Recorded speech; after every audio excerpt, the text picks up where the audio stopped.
Sakra špinavá! Vstávejte, vstávejte! Vy Bandolína! Vstávej, dělej! Špíno! Tránění zlodějský! Krásně se vám chtělo, co? Královskou dýmku. Co vy dvě tady? Makat to ne, ale válet se to, jo? Hýbaj! Berme šlína!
Přichází kancléř.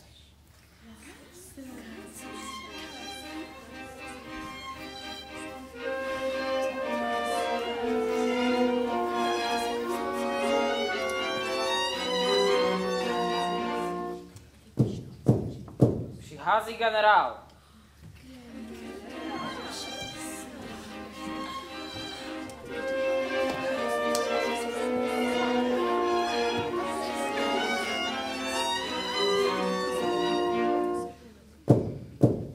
Přichází soudce.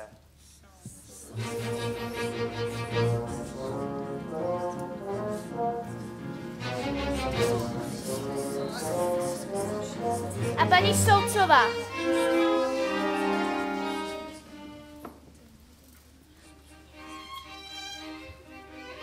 Naše princezna přichází.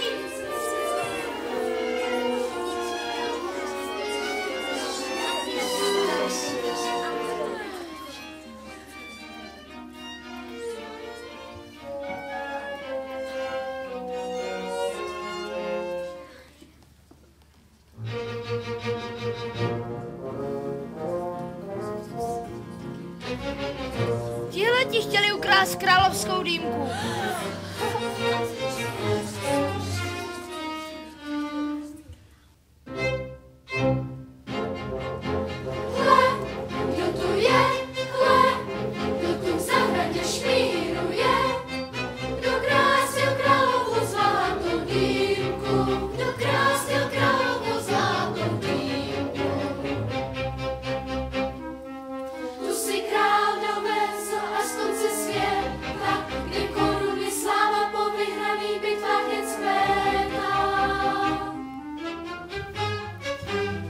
Ten to chtěl ukrást.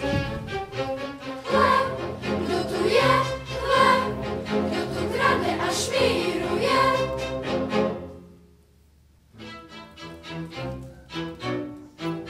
Proč tak trpíme tuhle lůzu? Neučí se ani nemaká. Když nemá slušný život lidí, oddává se Hospoda lidí. Proč tak trpíme tuhle lůzu? Nesměli jsme to lůzu, určitě i kradem. Přeseme se tu hrůzou, že zavoláte žandaře na nás. Proč pak vlastně trpíme tuhletu příšernou lůzu, příšernou lůzu? Co pak dělají žandáři, soudy a papež a král? Žandáři ti nás honí, šatlavy jsou plné, dřinata nám nevoní, makat nechceme. Dřinata nám nevoní, makat nechceme.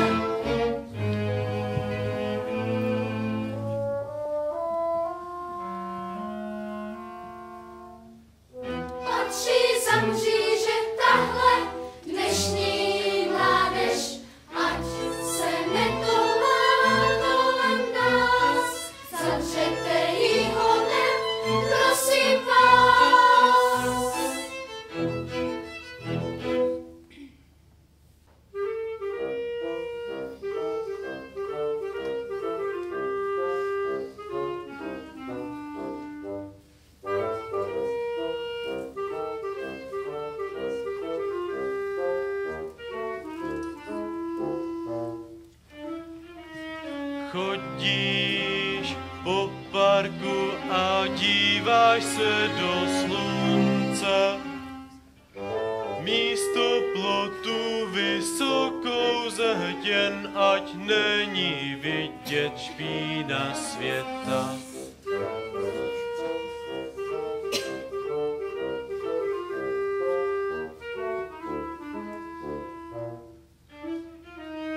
Nudíš se a čekáš na bohatýho prince, co má zlato brokáty a co z něj kouká pěkně tučná renta.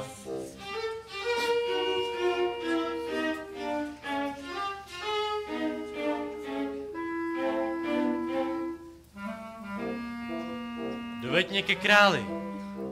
Mám pro něj dárek. Dárek.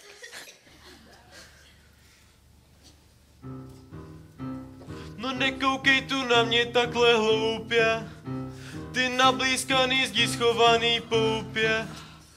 Budete tu všichni zírat na to, že dám králi jako dárek zlato. Doveďte mě ke králi.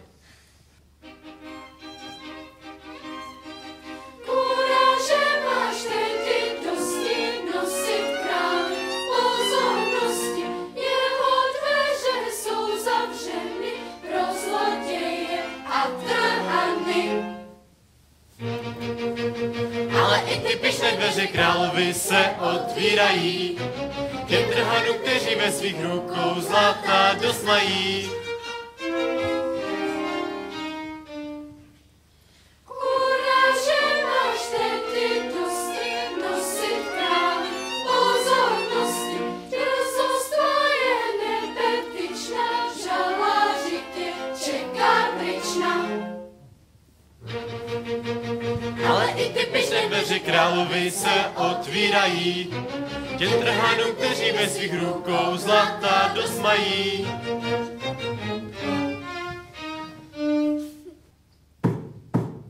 Přichází král.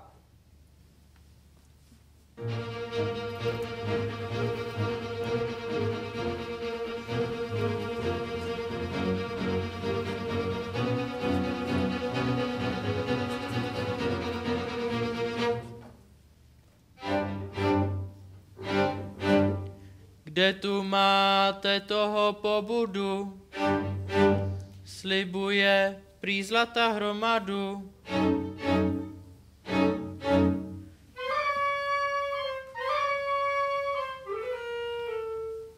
Jen jádérko z hrušky. Jen jádérko z hrušky. Ale ne ledajaké. Kdo to jadérko zasadí, zlaté plody sklidí.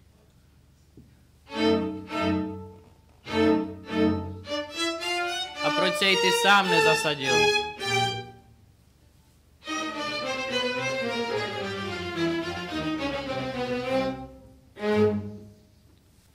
Jen ten, co nic v životě neukrad, sklidí zlaté plody toho kouzelného stromu. Jen ten, co nic v životě neukrad. Já zloděj jsem. Ale ty jsi král, náš pán a vládce. V tebe věříme, tebe milujeme. Ty by jsi mohl vzít můj dar. Já mám zlata dost. Nechce král trhanův dar, že by se snad bál kouzelný čar. Proč tak ten král zlacný dárek asi nevezme si?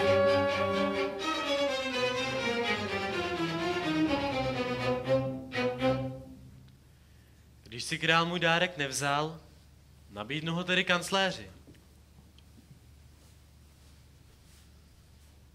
A dluzy, dar nepřijímám. Proč kancléř nechce si vzít trhanův dar, Prostý by mohl mít skouzelný čar. Proč pak kancléř vzácný dárek asi nevezme si?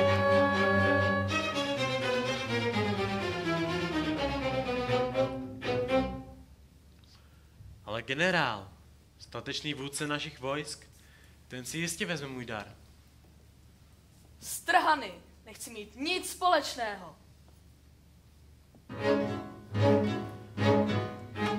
Proč chce generál trhanův dar, že by se snad bál kouzelný čar? Proč generál vzácný dárek asi nevezme si?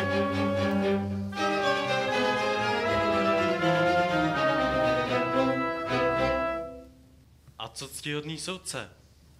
Ten přeci rozezná dobro a zlo. Ten by si mohl vzít můj dárek. Já? Soudce, nebrat žádné úplatky. Ty špíno. Proč soudce nechce si vzít trhanův dar? Prostý by mohl mít skouzelný čar. Proč soudce náš vzácný dárek asi nevezme si?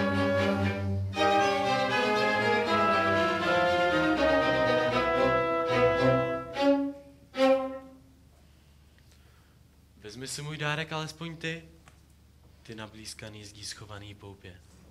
Vezmeš si můj dárek? I když jsem nejmladší v domě, nehodí se ani pro mě. Nablízkaný zdí schovaný poupě. Co je tohle za proradný doupě?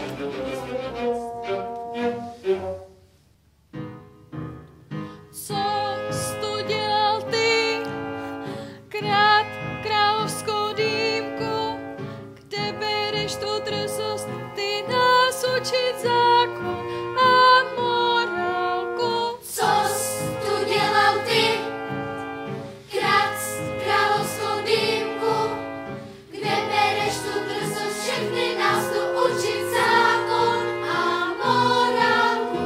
Sám znáš je za hlavu sluzou.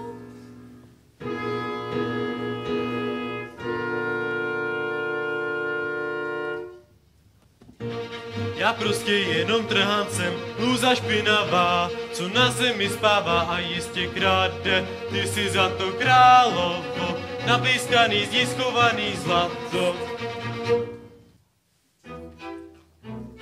Nějak se nám toto zvrtlo, měla to přece být pohádka, ta ale končívá polibkem prince. Princezna učí se svatební tance, nějak se nám toto zvrtlo, láska skončila brzy, místo pohádky hádka, místo polibku slzy. Ale já jsem tě nikdy neodsuzovala za to, jak vypadáš. Já jsem si taky nemyslel, že jsi jenom nafoukaná princeznička. To byl taky nápad, chodit s takovým dárkem na náš zámek. Čekal jsem, že se najde alespoň jeden člověk, který si můj dárek vezme. Co myslíš? Mám vůbec šanci najít člověka, kterého kouzlo neléká? Tak víš co, já si vezmu ty nejošklivější šaty, co mám, a půjdeme spolu do podhradí, mezi obyčejné lidi. Tam se určitě někdo takový najde. Pana s trhanem toho dne nad ránem vydali se světem pěšky. Nabízet žebrákům, boháčům, chudákům, králům i vandrákům kružky. Snad najdou člověka,